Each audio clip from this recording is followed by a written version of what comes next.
Hello everyone, this is Chris and today obviously we're going to be talking about Ebola. I found this article at Wigan today. Two people were tested for Ebola at Wigan Infirmary and Wigan Infirmary put on red alert after two patients were admitted showing symptoms of the deadly Ebola virus. So yeah, the pair turned up A&E with the symptoms including fever, headache, joint and muscle pain, sore throat and intense muscle weakness. But luckily enough, after the rigorous tests, it was confirmed both patients did not have Ebola virus. And apparently Ebola virus has been present in people so far, mostly in Liberia. So this was posted today at 12:25. Someone in my college, because I go to Wigan College, said something about Ebola in Wigan. I thought, this is not true, you're bullshitting there. So I did a bit of research. So this person must have meant this. It probably thought, oh, Ebola's in Wigan. No, it's not in Wigan, but it can arrive here. Don't be fooled. All because Wigan is just a town. It could arrive here. Potentially, this area can be affected if the deadly outbreak did spread to the UK and so on. So the Wigan Infirmary bosses were quick to point out that strict guidelines set by the World Health Organization were followed and nobody else was at risk. It says read full story now in the Wigan's Observer on sale now. So if you want to read the full article, apparently you would have to get the Wigan Observer. And most of you guys who are watching this video don't know what Wigan Observer is. It's basically a newspaper. I guess you could buy it online, but no point. So yeah, the Ebola virus could get here. It could arrive anywhere. But the main airports are at risk. Liverpool, so it's Heathrow, Manchester Airport, Gatwick, and Inverness Airport, because that's pretty busy. The major airports could be affected with the Ebola virus, and I think Wigan Infirmary and other hospitals could get affected. I just can't risk it. Each hospital has to be put on red alert for this disease, and I'm glad Wigan Infirmary was spot on and did tests, and I'm glad no one was at risk. I'm glad no one has Ebola. So guys, if you've just been to Africa, like Sierra Leone, Nigeria or whatever, parts of West Africa or South Africa, because it is in South Africa as well, but it's not as bad. And if you live in Africa, and you're in the affected regions, please don't come here. I live near Wigan, so please, I don't want to be at risk. And yeah, I go to Wigan College, like I said before, and I don't fancy getting ill from this deadly virus, because what this virus does, guys, it does attack your immune system, obviously, but it does, the Ebola virus has the ability to replicate in the white blood cell, and yeah, you can die numerous ways by this virus. You can bleed to death, severe dehydration, and it's not a good disease, is it? I mean, diseases aren't good anyway, but what I'm trying to say, it's very deadly. Up to 90 to 50% fatality rate. But there is hope. They are developing a vaccine, especially the Russian scientists. They're developing 3 vaccines for this deadly disease. Also, there is an experimental drug called the hazmat, I believe, and that does help, but it doesn't cure patients, so that's an experimental drug. Also, I'd like to show you something else. I'll show you a video. It's about a new experimental hospital that's been set up in America, in Dallas. I don't know if you guys have heard of it, but those who don't know about it, I will show you the video right about now. This is the video that I want to show you. Okay, it's called Ebola Experiment Hospital in US. It's actually in Texas. These guys are going to talk about what this hospital is and what they're going to be doing here. Yeah, I'm just going to play. I hope you guys are willing to watch 23 minutes of this video.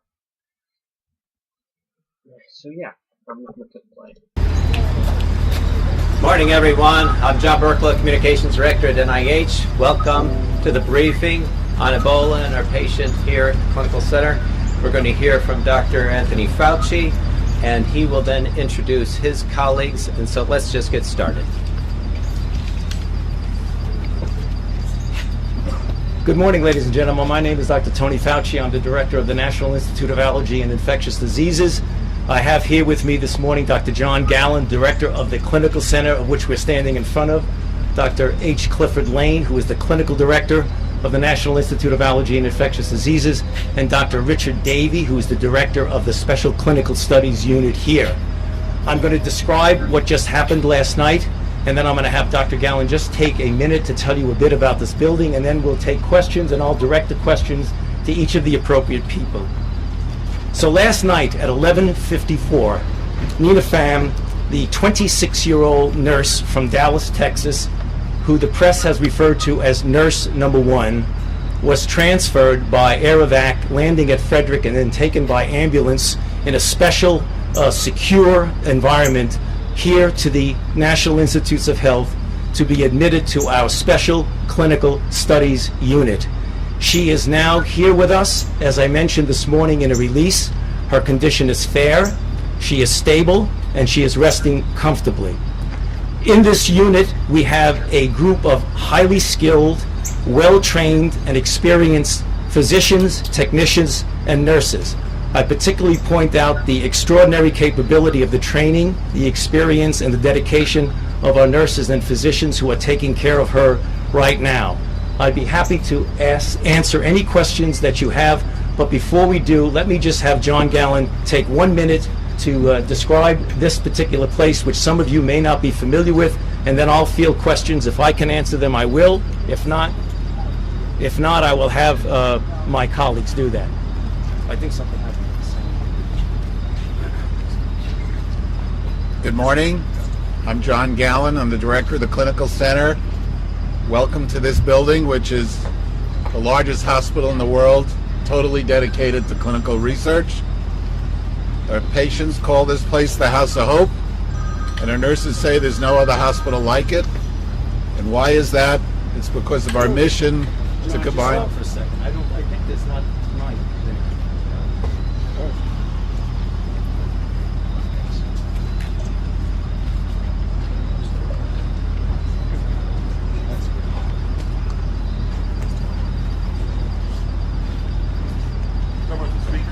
Yeah. Are you okay? Go. Start over. She can speak louder if you great. Okay. Our patients like to call this place the House of Hope. Our nurses say there's no other hospital like it. Why? It's because of our mission, our special mission to combine research, excellent patient care, and training. We feel very humbled and fortunate to be in a position to work on this international disaster, Ebola, and to try to develop some new preventive and treatment strategies. Thank you very much. So I'd be happy to take any questions. Dr. Fauci, her condition is fair, you said? Yes. She left Dallas in good condition. Has she Right. deteriorated at all? No, she's not deteriorating. I cannot tell you at this particular time why we have said fair, because of patient confidentiality, but she is quite stable now and resting comfortably. Any idea how long she might be here? We do not know how long. We will get her here. We will get her here until she is well and clear of virus. And how about prognosis on that? Any idea how long that, or what she might end up? We don't know. We never make those kinds of predictions. This is a serious infection. She's getting the optimum care, and it would be not appropriate to make a prediction of when she would get out. She will get out when she's well enough and free of virus. What is the optimum care? You say she's getting the optimum care. Can you describe what Yes, she has the care of physicians and nurses and technicians with extensive training experience and knowledge of infectious diseases and infectious disease control. So there are two things that are happening. She's getting optimum intensive care, if needed, therapy, but it's also being done with the optimum protection of our healthcare workers. I'm not sure a layperson has ever seen a video of someone in this stage of Right. this virus, as we all did last night. Is her presentation right now typical for this point in her virus? We talked about what we saw in the video last night, what she looks like. Well, I'm not so sure what you saw because I was waiting for the patient in the lobby. So what was it that you saw that you want me to describe? You know, awake, in good spirits, Right. seemingly Very frail and somewhat Okay. weak in that video. All right, so I didn't see the video, but I can tell you that she had a long trip, a trip that was quite tiring. As you could see, we assisted her. She was in a stretcher with a tent over it. It's the kind of thing that is optimum protection for the people in the ambulance, and we had with her one of our intensive care physicians dressed in the appropriate protective equipment, which brought her out. When she came out, she went from the plane and she had to walk off the plane because they wouldn't get her. But when we took her from the ambulance to the room, we had her on a stretcher and we wheeled her in and put her right in bed. I guess I was asking the video that the Texas hospital released last night. Right. Saw her in bed, you know, just in her environment. Right. At this stage in her virus, Right. how is she doing compared to other people? It is impossible to say how she's doing compared to others. This is an individual patient that you treat each individual patient as an individual patient. And that's what we're interested in, not how she's doing compared to others. We will take care of this patient. What has she been Dr. doing Ryan, since can you she's talk here? about- Is she interacting with her caregivers, with the doctors, the nurses? Is she sitting up? What is she doing? She certainly is sitting up. She was examined by Dr. Davey. We saw her this morning. Rick, would you like to just give whatever information you could give without violating any patient confidentiality? Sure. As Dr. Fauci said, she's resting comfortably. She's interacting with the staff. She's eating. She is able to interact freely, and really think she's doing quite well compared to what we were told about her status at the other hospital. Dr. Davey or Dr. Fauci, can you talk more about some specifics, like how many people are caring for her, and a little bit more about why this hospital is such a good place to be treated for this kind of disease, given the special facilities or special training, as compared to the hospital? I'm not going to compare this hospital with other hospitals, but I can tell you what we have in this hospital. We have intensivists, we have infectious diseases experts who on a daily basis, notwithstanding Ebola, take care of the sickest possible patients. We have a specific attention to infectious disease control because the unit of which she is in is a special studies unit. Rick Davey, myself, Dr. Lane, and Dr. Gallen are board certified in infectious diseases and in internal medicine. She also has intensive care individuals there and nurses who are highly trained, highly prepared, and highly experienced. That makes Can I just say something right here? Sorry I forgot the name. When they said that they're highly prepared and they're all trained and all that, I feel like they're just saying, oh, be calm, it's fine, we got everything under control, don't worry. But then really, by the way they sound, they do seem a little bit anxious. I mean, they don't seem anxious now, but if you actually watch this video all the way through, you'll realise you can actually hear the anxious tone in the voices. It's like they feel a bit pressured. Like, yeah, you would feel pressured because you have to protect the patient's confidentiality. You can't breach that act. It's understandable, but it's not only that why they're anxious. They wanna, make everyone calm and really their shit's good themselves. They're putting themselves at risk off Ebola. They're gonna get themselves ill if they're not careful enough. And plus, when they said they're highly prepared, I think they're also underestimating this virus once again.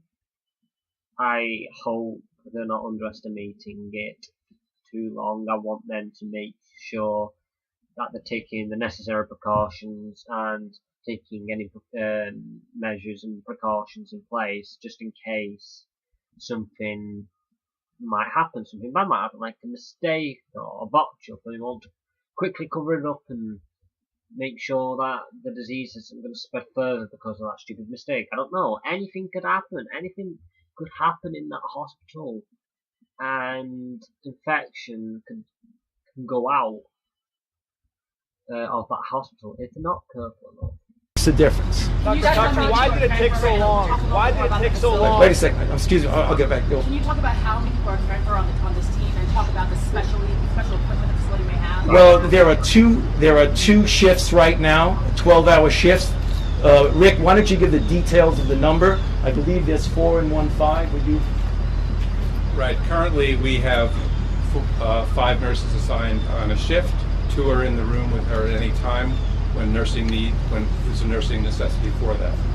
On a given week, we estimate an ill patient of this type may have up to 20 nurses assigned in that week's time.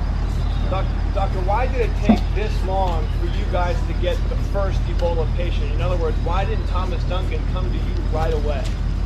You know, I cannot answer that. We have been prepared. We had a special studies unit which was started in 2011 for the explicit purpose of being able to accept patients who have anything that has to do with either bioterror or emerging infectious diseases. We stood ready to accept the patient. When we were asked to accept the patient, we accepted the patient. I cannot answer why. I believe it's pretty obvious the man was sick in Dallas and he went to the emergency room and then to the clinic at Texas Presbyterian. But do you believe once he was diagnosed with Ebola, he should have come to the best possible place right away? Well, I don't.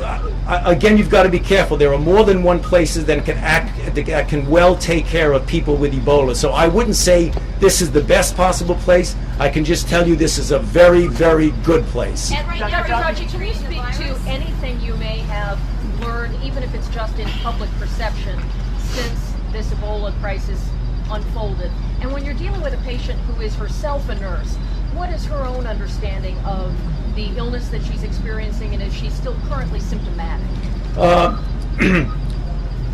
I said she was in fair condition, which implies that she does still have some symptoms. She is in good spirits. She's a highly intelligent, aware person who knows exactly what's going on, and she's a really terrific person. And what have you learned since this whole crisis began that might be different because of what happened in Dallas and elsewhere? Yeah. You know, I don't want to comment, so let me just make it clear on comparing Dallas to here. She's here, we are responsible for her, and that's our job. Doctor, there are a lot of people watching us right now in Dallas, too. Is this recoverable for her? When you say recoverable, in the sense of recovering, absolutely. We fully intend to have this patient walk out of this hospital, and we'll do everything we possibly can to make that happen. Is one of the objectives here to study the virus to see if there have been changes that affect the method of transmission? And can you also speak to the limited capacity to handle patients like Nina Pham here in the U.S.? We understand there are less than 24 beds to handle patients like this. Well, first of all, let me talk about this particular. Again, I'm going to restrict my remarks to the National Institutes of Health Special Clinical Studies Unit.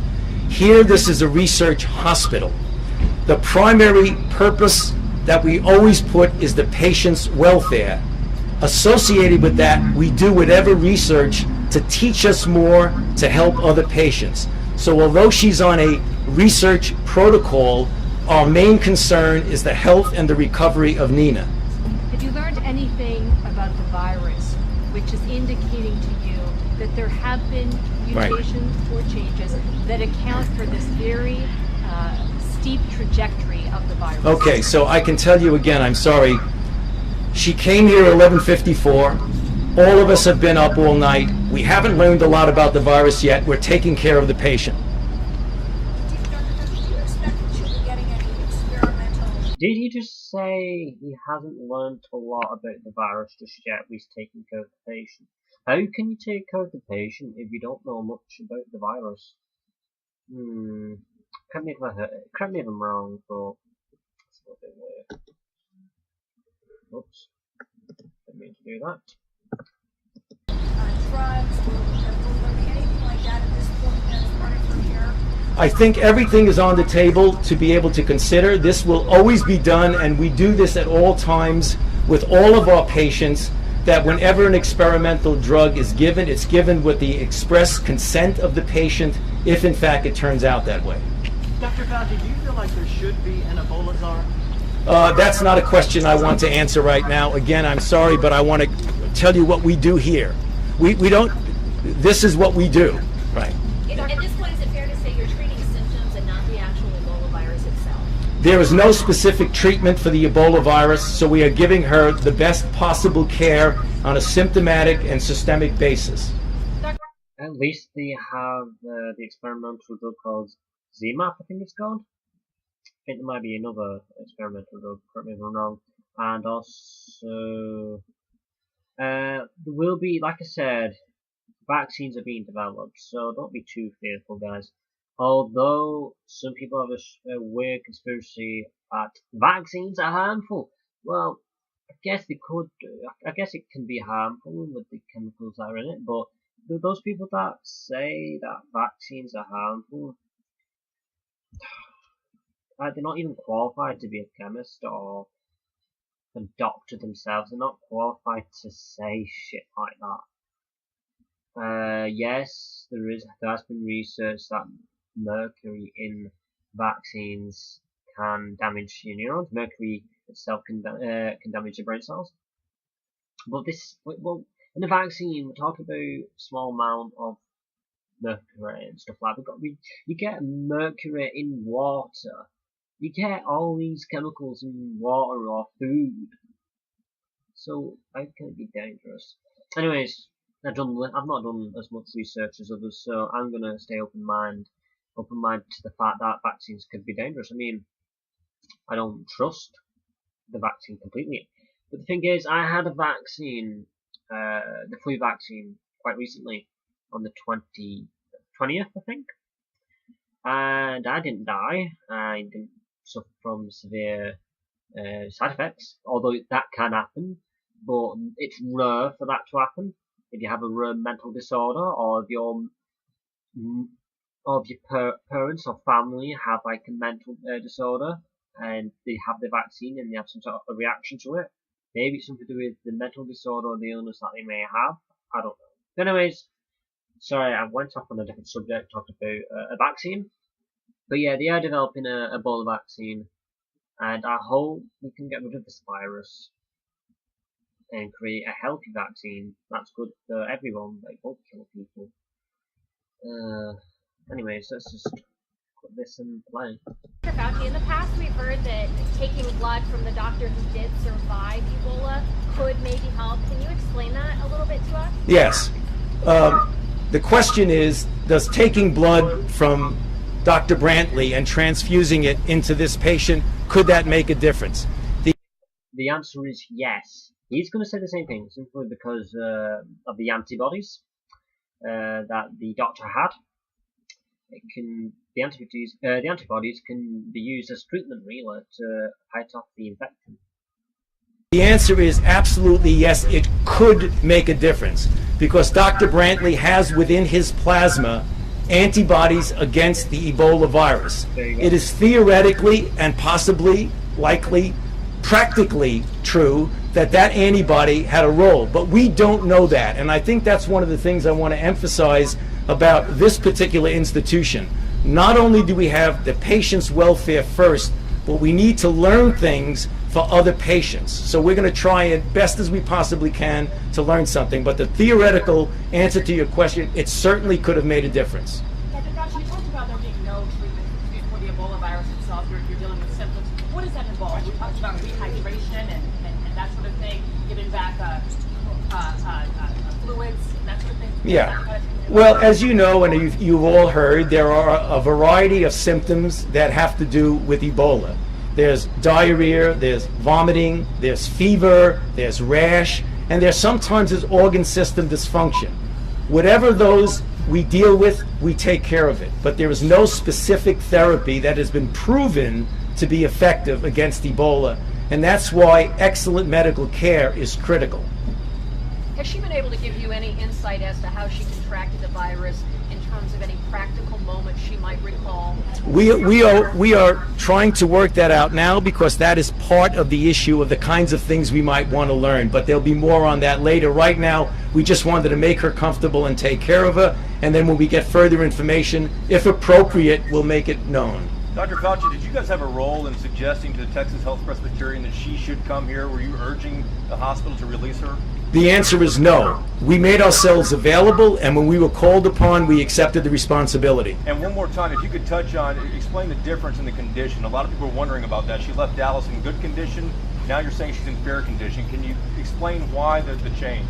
Well, when you get a patient in, you evaluate them. Dr. Davey was primarily involved in that. There were things that we saw that we wanted to make sure we were not missing anything. We're very meticulous about that. You may start seeing a change in the status, so stay tuned. We'll give you updates as much as we possibly can. Is that a precautionary move while you're still evaluating her, or has she deteriorated? No. Again, I want to tell you that she came in, she's stable. When we give a level, it's based on what we see and we take care of it. It is highly likely that that will change. But she came in the middle of the night, and for us, that was starting that point as soon as she got into the door. You said she's in good spirits. Can you talk about her symptoms right now? Fever, anything else? She's very fatigued. This is a virus that really wreaks havoc on you. I mean, you could come in and be getting better. You could have decrease in diarrhea. You could have decrease in vomiting, but you're still very, very tired. This virus knocks you out.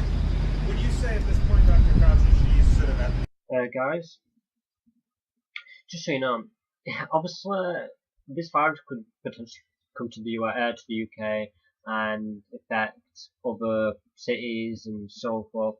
And if it gets that bad, you need to just try and protect yourselves and be more hygiene. Try and prevent the worst case scenario from happening. And if this shit happens, if it gets any worse, I've got to admit I'm going to volunteer to buy one of those hazmat suits and help the Ebola victims, so then I could have a chance to survive because of being a hazmat suit.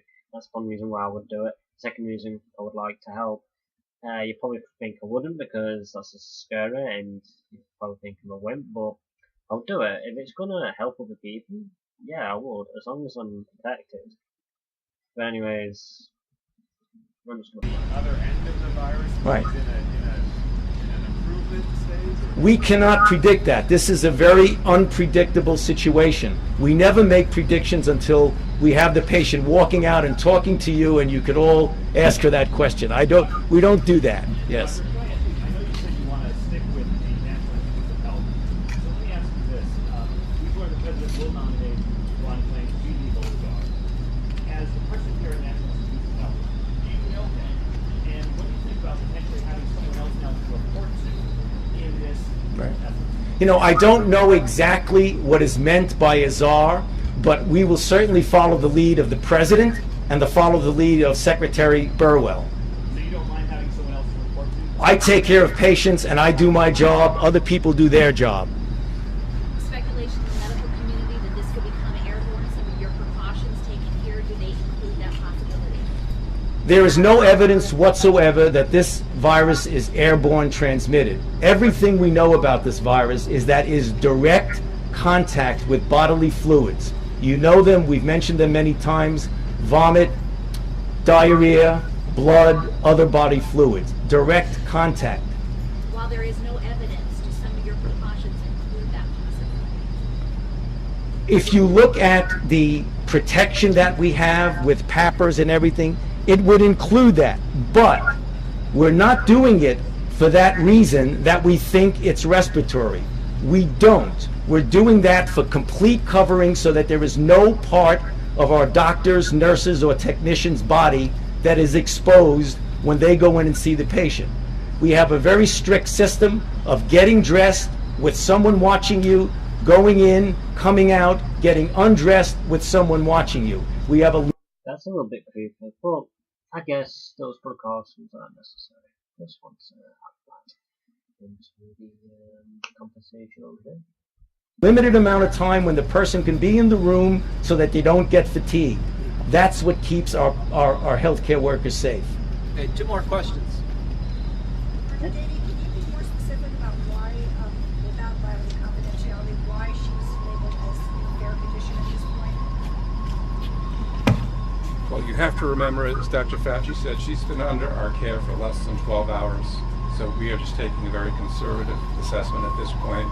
As Dr. Fauci said, if the situation changes or if we have more time to evaluate or that situation may be upgraded, we will see. Doctor, is she considered in isolation right now? Oh, absolutely. So I'd like to ask you this. So she's in isolation, and Amber Vincent is in isolation. And now we hear about this third Texas healthcare worker on a cruise ship near Belize that's now been isolated. It seems as though 2 to 3 healthcare workers that are in isolation took public transportation in the last 2 days. One's on a cruise ship, one was on an airplane. From your perspective, sir, with your decades of experience, for the Americans who may look at that and be taken aback or see the demonstration when they were allowed to take public transportation, what would you say? Would you allow that to happen? Well, I'm going to tell you something about Ebola, and I'm not going to specifically answer your question about who went where on what transportation. If a person is asymptomatic and doesn't have body fluids that someone can come into contact with, that person is not infected. Our person is in isolation because she has a confirmed diagnosis of Ebola. She's not only in isolation, you don't want to equate isolation of an Ebola person and putting someone who is not got Ebola that you're observing. Those are 2 different concepts. She is where she is because she is sick and she needs care. Can you specify or estimate how much it costs per day to take care of her and who will cover the cost? What if like you would take in like 10 or another person in the next few days? This is a research hospital, and I've been at the microphone. I'm going to give Dr. Gallen the chance. Everything is free in this house. John, why don't you explain this? So when I said there's no other hospital like it, we've never billed a patient for anything. We will travel them here if they need money. We will house them or their family when they're here for free, and we never send a bill. So this patient will never be charged for anything. What does the public pay? The public pays $402 million a year to run this hospital through the generosity of the taxes, and we manage that budget. Dr. Fauci? Yes. You've spoken at length about sort of the physical impact of the virus. Can you speak to the psychological impact of the virus, being in isolation, having no person-to-person contact, how you deal Okay, first of all, let's be correct. She is in isolation, but she has almost continual person-to-person contact. We have nurses going in, doctors going in, a screen in the nurses where we can speak to her. She has her iPad, all of the things. She has got person-to-person contact. When we say she's got her iPad, how sweet is that? You've got Ebola, you'd play on your iPad, and I would play on Plague Inc. And I'd play as Ebola, the virus. That's a bit offensive, but I don't care, honestly. That would be funny. I'm playing on Plague Inc. and I've got Ebola. Oh well, that's gonna make everything look interesting. As far as says something about that. I hope she'll be alright. I mean, chances are she's in the US and she'll be fine. The potential for her to recover is a lot higher because don't forget we've got drugs that could stabilize her a little bit more. She has a chance to walk out of the hospital. Anyways, let's not underestimate this disease like many people are doing. isolation, let it be clear, this isn't a torture chamber. This is an individual who is constantly being cared for, cheered up. Our nurses are spectacular, and they do that all the time. Has she expressed any fear about her own condition?